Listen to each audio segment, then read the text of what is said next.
मेरे सभी अजीज साथियों नमस्कार। कुमार पीसीएस एकेडमी के इस वृहद प्लेटफॉर्म पर आप सबका फिर से बहुत बहुत स्वागत है। स्वागत करना चाहूँगा विशेष रूप से उन 3 नौजवान साथियों का जिन्होंने आज ही हमारे चैनल को सब्सक्राइब किया है। राइट। सो उम्मीद करता हूँ कि आप सब मस्त होंगे, स्वस्थ होंगे और बड़ी तन्मयता के साथ अपने लक्ष्य की ओर धीरे धीरे ही सही परंतु बढ़ रहे होंगे। राइट। सो जैसा कि आप सब जानते हैं कि हम लोगों ने कल वाले वीडियो से यूपीएसआई के लिए और भी पार्टिकुलरली यूपी स्पेशल के टॉपिक पर हम लोगों ने अपना डिस्कशन स्टार्ट किया था। राइट। सो ये जो हमारा आज का वीडियो है, इस वाले वीडियो में भी हम यूपी स्पेशल वाले टॉपिक को ही डिस्कस करेंगे। राइट। आप कह सकते हैं कि ये जो हमारी सीरीज़ है ये उस सीरीज़ का ये दूसरा वीडियो है।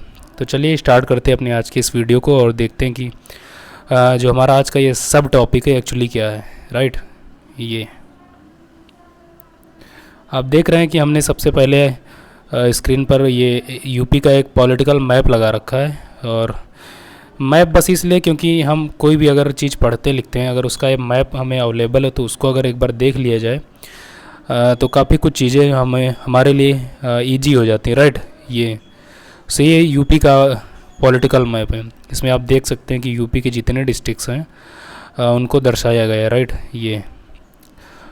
ये और हमने कल वाले वीडियो में आपसे बताया था कि this one region is called western UP and this region is called eastern UP. Right. This is Bundelkhand ये and this region is called Awadh region. ये हमने कल वाले वीडियो में डिस्कस किया था।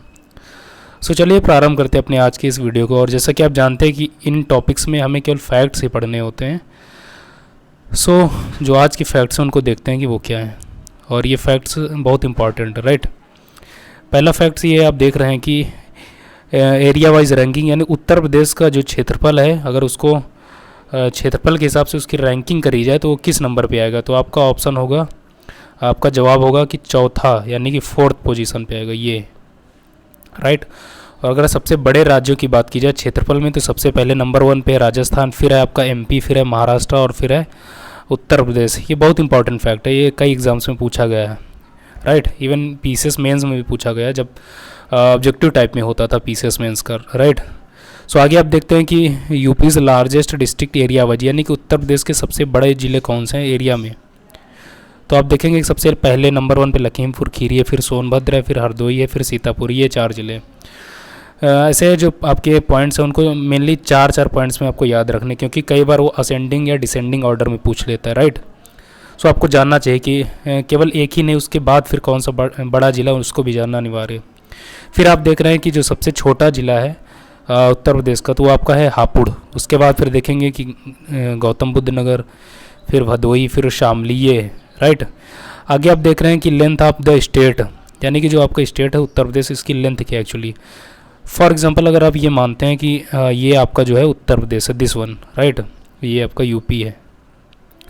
अगर इसको बाइफरकेट कर दूं मैं, ये ईस्ट और वेस्ट, फिर नॉर्थ टू साउथ है ये, तो ईस्ट टू वेस्ट जो इसकी लेंथ है वो कितनी है 650 किलोमीटर्स, यानी कि 650 किलोमीटर। राइट। और इसके उत्तर और दक्षिण की बात की जाए यानी नॉर्थ टू साउथ इसकी लेंथ कितनी है तो वो 240 किलोमीटर्स, यानी कि 240 किलोमीटर है ये वाली। राइट। सो ये हमारी इसकी लेंथ।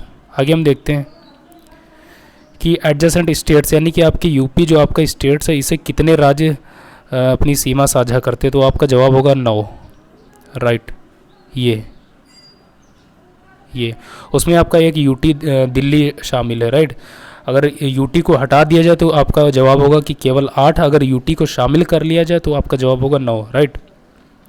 आगे आप देखते हैं कि जो स्टेट एडजेसेंट टू सोनभद्र 4, यानी कि हमने सोनभद्र की बात क्यों की, तो आपको बताना चाहूँगा कि सोनभद्र की बात इसलिए की क्योंकि आपका ये जो सोनभद्र डिस्ट्रिक्ट है ये वाला, ये एकमात्र आपका ऐसा ज़िला है जो 4 राज्यों के साथ अपनी सीमा साझा करता है। और वे 4 राज्य कौन से, तो पहला है बिहार, फिर आप देख रहे हैं ये झारखंड, फिर साउथ में आप देखेंगे कि छत्तीसगढ़। राइट। ये वाला रीजन आपका पूरा MP, तो 4 राज्यों के साथ ये अपनी बाउंड्री शेयर करता है। राइट। तो इस वजह से इम्पोर्टेंट था, इस वजह से मुझे लगा कि इसको यहाँ पर मेंशन करना चाहिए। फिर आगे आप देख रहे हैं कि ये Chhattisgarh is the state that touches the southern most point of the state, यानी कि जो आपका यूपी है, आपका स्टेट है, इसका जो सबसे दक्षिणी छोर है या दक्षिणी रीजन है उसको कौन सा राज्य टच करता है, तो आपका जवाब होगा छत्तीसगढ़, ये वाला, राइट। आगे आप देख रहे हैं कि जो the border of UP touches mostly with MP, यानी कि उत्तर प्रदेश जो है इसके 11 जिले ऐसे हैं जो एमपी को टच करते हैं, राइट। सो आपको जानना चाहिए कि उत्तर प्रदेश के कौन कौन से ज़िले हैं जो मध्य प्रदेश को टच करते हैं, तो आपका जवाब होगा ये, हमने मेंशन कर दिया, आगरा, इटावा, जालौन, झांसी, ललितपुर, महोबा, बांदा, चित्रकूट, प्रयागराज, मिर्ज़ापुर, सोनभद्र, ये आपके 11 ऐसे ज़िले, राइट। महोबा और बांदा के बारे में आप जानते हैं, पढ़ते लिखते हैं कि महोबा ही और बांदा ही वो ऐसे आपके डिस्ट्रिक्ट्स हैं जहाँ पर पान की सर्वाधिक खेती होती है आपके प्रदेश में, राइट। सो ये आपके लिए इम्पॉर्टेंट है, इसको जानना चाहिए। आगे आप देखते हैं कि डिस्ट्रिक्ट एडजेसेंट टू नेपाल, यानी कि उत्तर प्रदेश एक देश के साथ भी अपनी जो है लैंड बॉर्डर जो है उसको शेयर करता है, तो वो देश का कौन सा है, तो आपका जवाब होगा नेपाल। और यूपी के जो 7 ज़िले हैं वो इसके साथ लैंड का जो बॉर्डर शेयर करते हैं, तो आपको पहले मैप से दिखा देता हूँ। ये आप देख रहे हैं, ये आपका नेपाल है और पीलीभीत, लखीमपुर खीरी, बहराइच, श्रावस्ती, बलरामपुर, राइट। आगे आप देख रहे हैं सिद्धार्थनगर, महाराजगंज, ये जो आपके 7 डिस्ट्रिक्ट्स हैं ये आपके नेपाल वाले, ये आपका नेपाल इससे जो है अपनी लैंड बॉर्डर शेयर करते हैं, राइट। सो ये आपको ध्यान रखना कि कुशीनगर इसके साथ अपनी बाउंड्री शेयर नहीं करता है, राइट। ये तो आप इसको प्लीज़ नोट डाउन करिए, ये इंपॉर्टेंट फैक्ट है, हम इस पे डिस्कस कर रहे थे, इस वाले पॉइंट पे, ये प्लीज़ इसको नोट डाउन करिए। आगे आप देखते हैं कि मोस्ट ईस्टर्न डिस्ट्रिक्ट, यानी कि आपका जो स्टेट है यूपी, इसका सबसे अगर पूर्वी ज़िले की बात की, पूर्वी ज़िला आपका कौन सा है, तो आपका जवाब होगा बलिया, राइट। फिर आपका सबसे पश्चिमी ज़िला है आपका शामली, ये सबसे अगर उत्तरी ज़िले की बात की जाए तो सहारनपुर, राइट। फिर आप देखेंगे कि अगर दक्षिणी ज़िले की बात की जाए तो आपका होगा सोनभद्र जवाब, राइट। हम इसको आप मैप से दिखाते हैं, ये आप देख रहे हैं यहाँ पे सबसे ये पूर्वी ज़िला बलिया, फिर आप देख रहे हैं कि सबसे दक्षिणी ये सोनभद्र साउथ में, राइट। ऊपर आप देखेंगे कि यहाँ ये आप सहारनपुर देख रहे हैं, ये दिस रीजन, ये सबसे आपका उत्तरी ज़िला है। फिर आप देख रहे हैं शामली, ये लोकेशन के हिसाब से जो है ये सबसे आपका वेस्टर्न डिस्ट्रिक्ट है आपकी स्टेट का, ये। सो ये बहुत पूछे जाते हैं ऐसे फैक्चुअल क्वेश्चन वनडे एग्जाम्स में, right.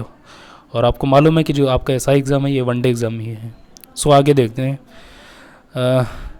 The climate of UP, ये पूछता है कि आपकी जो यूपी स्टेट है यहाँ पर किस प्रकार की क्लाइमेट पाई जाती है, जलवायु, तो आपका जवाब होगा ट्रॉपिकल या मानसूनल, यानी कि उष्णकटिबंधीय या मानसूनी प्रकार की, राइट।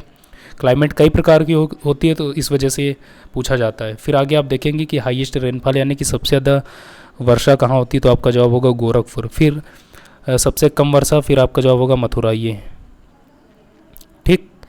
आगे आप देखते हैं कि most of the rain in the state is due to the monsoon coming from the bay of Bengal, यानी कि आपके यहाँ जो वर्षा होती है आपकी स्टेट में, सो जो बे ऑफ बंगाल से जो विंड्स आती हैं उनकी वजह से सबसे ज़्यादा बारिश होती है, तो आपका जवाब होगा बे ऑफ बंगाल। ये पूछा जाएगा कि किस विंड्स की वजह से, यानी कि बे ऑफ बंगाल से जो विंड्स आती है बंगाल की खाड़ी से, ये आपका राइट आंसर होगा। आगे आप देखते हैं कि percentage of wetland in the state is 5.15%, right. ये सो ये फैक्ट्स बहुत इंपॉर्टेंट, क्योंकि वेटलैंड्स बहुत आप जानते हैं कि बहुत इंपॉर्टेंट कॉन्सेप्ट है और इसका बहुत इंपॉर्टेंस है किसी भी इकोसिस्टम में या इन्वायरमेंट के बेसिस पे बात की जाए, राइट। सो ये आप याद रखिए। उसके बाद आप जानते हैं आपकी स्टेट में जो ये सोनभद्र डिस्ट्रिक्ट है, यहाँ पर सबसे ज़्यादा वेटलैंड्स पाए जाते हैं और उसका भी परसेंटेज है 5.15%, ये प्लीज़ इसको नोट डाउन करिए। और वेटलैंड की बात की जाए तो आप जानते हैं कि वेटलैंड को सरल भाषा में बताया जाए तो ऐसा क्षेत्र है, ऐसा पार्टिकुलर स्थान जहाँ पर आप कह सकते हैं कि नमी होती है या पानी पाया जाता है, वाटर पाया जाता है, उसे आप वेटलैंड बोलते हैं, right. For example pond, lakes, marshland, यानी कि दलदली भूमि जिसे आप कहते हैं, ये सारे जो रीजन हैं जहाँ पर आप कह सकते हैं नमी होते हैं उसको वेटलैंड बोलते हैं। और यहाँ पर आपको बताना चाहूँगा कि अपने यहाँ जो वेटलैंड डे है वो 2 फरवरी को मनाया जाता है, राइट। सो ये पूछा जाता है, आप प्लीज़ इसको नोट डाउन करिए। आगे आप देखते हैं कि monsoon coming from the bay of Bengal in the state is called Purva. इस क्वेश्चन में, इस फैक्ट में पता नहीं क्या है, कि जो आपके यहाँ समीक्षा अधिकारी का एग्ज़ाम होता है उसमें पता नहीं क्यों हर बार ये पूछता है कि जो पूर्वा है वो एक्चुअली क्या है, यानी कि ये है क्या। सो ये बहुत पूछा जाता है, इसको आप प्लीज़ देखिए, नोट डाउन कर लीजिए कि मानसून कमिंग फ्रॉम, यानी कि बंगाल की खाड़ी से जो मानसूनी हवाएं आती हैं उसको अपने यहाँ पूर्वा बोला जाता है। ये इंपॉर्टेंट फैक्ट था। फिर आप देख रहे हैं कि the districts with the lowest wetlands are Baghpat and Hathras, यानी कि आपके यहाँ जो 75 ज़िले हैं उनमें से वो ज़िला कौन सा जहाँ सबसे कम वेटलैंड्स पाई जाती हैं, राइट। वेटलैंड्स के बारे में हमने अभी बात की, तो आपका जवाब होगा बागपत और हाथरस। इनका परसेंट है 0.18%, राइट। आप देख रहे हैं इनकी जो परसेंटेज है वो कितनी कम है, राइट। अब हम आगे देखते हैं, ये राइट। आगे आप देख रहे हैं हमें इसके सॉइल के बारे में पढ़ना, यानी कि आपके यहाँ यूपी में जो सॉइल्स पाई जाती हैं, चूँकि यहाँ कई प्रकार की सॉइल्स पाई जाती हैं, सो हमें ये जानना चाहिए। और सॉइल वाला ये जो पोर्शन है आप देख रहे हैं कि ज्योग्राफी में कवर किया जाता है। सो चूँकि आप यूपी स्टेट के एग्ज़ाम्स की तैयारी करने जा रहे हैं, सो यहाँ का जो भूगोल है इसको भी जानना चाहिए, और यहाँ से क्वेश्चन बहुत पूछे जाते हैं।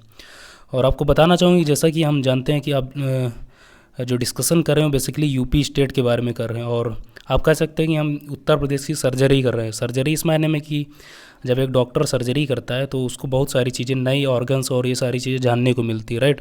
सो उसको डिफरेंट टाइप्स की वेन्स, ऑर्गन, ये सारे मिलेंगे जब वो ऑपरेशन करेगा। सो उन पर वो रिसर्च करता है और उनको प्लीज़ वो नोट डाउन भी करता है कि एक्चुअली क्या था हमें जो मिला था, राइट।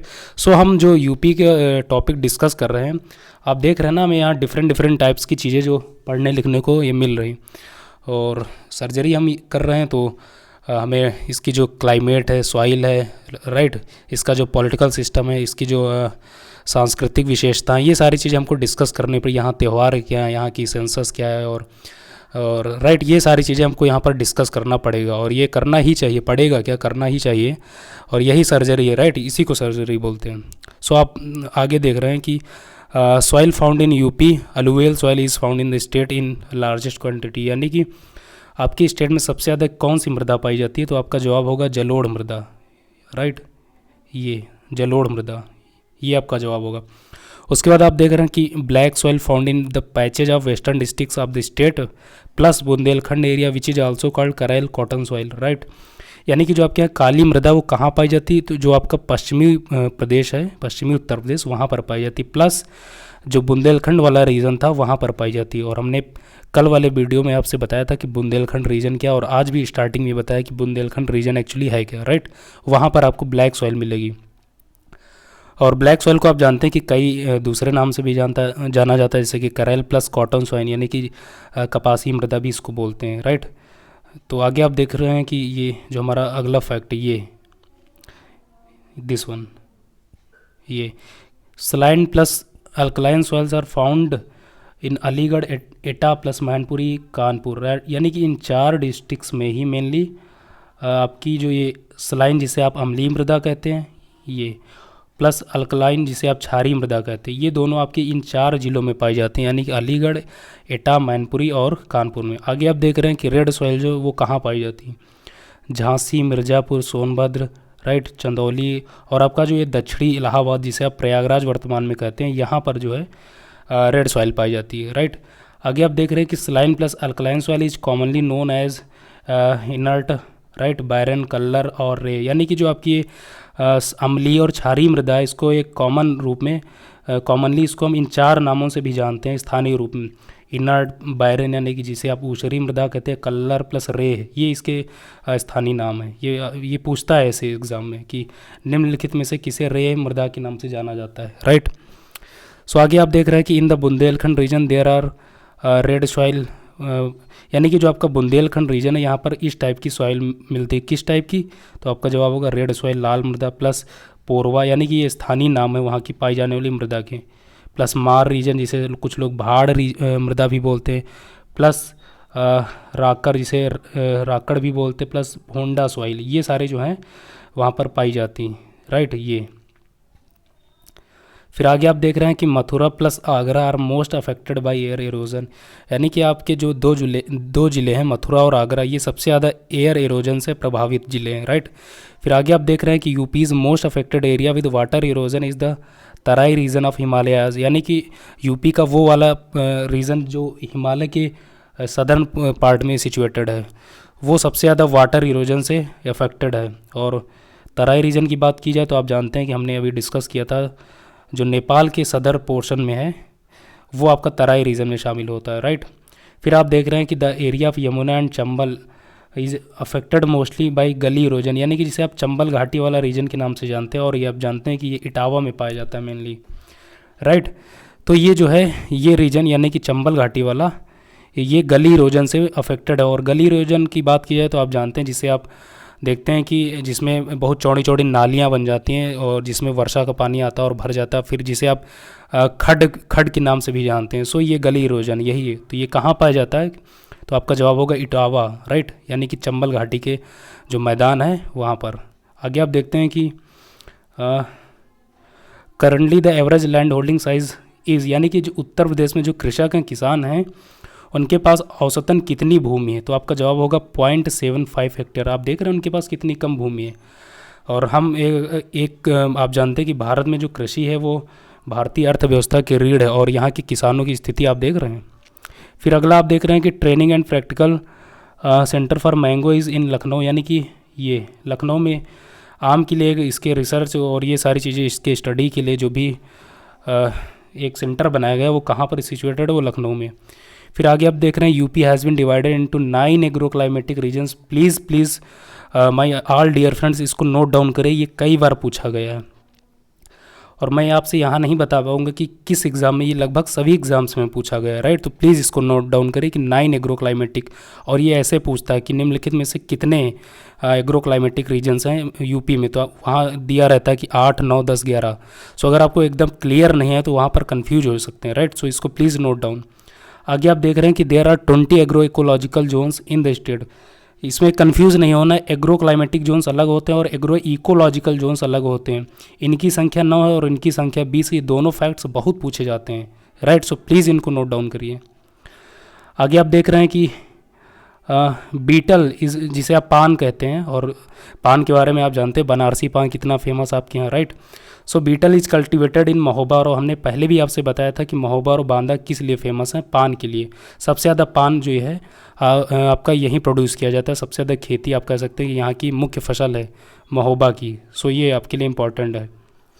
आगे आप देखते हैं कि 1981 में जो betel research and training centre was establish in Mahoba.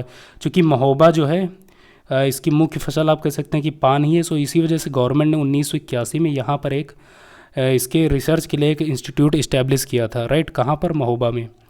फिर आगे आप देख रहे हैं कि the only opium factory of the state in Ghazipur, ये यानी कि गाजीपुर में आपकी स्टेट में एकमात्र जो इसकी अफीम की फैक्ट्री वो कहाँ इस्टेब्लिश है, वो गाजीपुर में। फिर आप आगे देख रहे हैं ये द ओनली ओपियम, ये हो गया। फिर आगे आप देख रहे हैं कि Barabanki is the largest producer of opium, यानी कि अफीम जो है उसका सबसे ज़्यादा उत्पादन कौन करता है, तो आपका जवाब होगा बाराबंकी। ये in addition it is cultivated in Ghazipur. ये बात अलग है कि गाजीपुर में भी इसका उत्पादन होता है, लेकिन सबसे ज़्यादा उत्पादन कहाँ होता है, तो आपका जवाब होगा बाराबंकी, ये, राइट। फिर आप देख रहे हैं पोटैटो एक्सपोर्ट जोन कहाँ बनाया गया आपकी स्टेट में, यानी कि आगरा में। आपसे पूछा जाएगा निम्नलिखित में से किस जिले में पोटैटो एक्सपोर्ट यानी पोटैटो का निर्यात के लिए जो एक जोन एक पर्टिकुलर बनाया गया वो कहाँ पर है, तो आपका जवाब होगा आगरा, राइट। ये आप देख रहे हैं। सो ये हमारे जो आज के फैक्ट्स थे इस वीडियो में वो यहीं तक थे, यही फैक्ट्स थे, हमको इन्हीं के बारे में डिस्कशन करना था, राइट। सो ये हमने ये सारे फैक्ट्स डिस्कस किए हैं। जैसा कि आप जानते हैं हम लोग अभी जो है बेसिक्स पे काम कर रहे हैं, और मेरा ये मानना है कि जब तक आप किसी भी चीज़ के बेसिक्स को अच्छे से तैयार नहीं कर लेते हैं, आप उस पर जो बेसिक्स को आप न्यू मान सकते हैं, राइट। और जब तक आप भवन की नींव बहुत मजबूत नहीं बनाएंगे तो आप जो बिल्डिंग बनाएंगे ऊपर वो बहुत टिकाऊ या बहुत लंबे समय तक नहीं चल पाएगी, राइट। तो प्लीज़ हमें बेसिक्स पे ज़्यादा काम करना। और बताना चाहूँगी कि जो हमारे इस यूपी स्पेशल के 5 एपिसोड जो स्टार्टिंग के हैं वो हमारे टोटली बेसिक्स पर ही आप कह सकते हैं कि वो आधारित होंगे, राइट।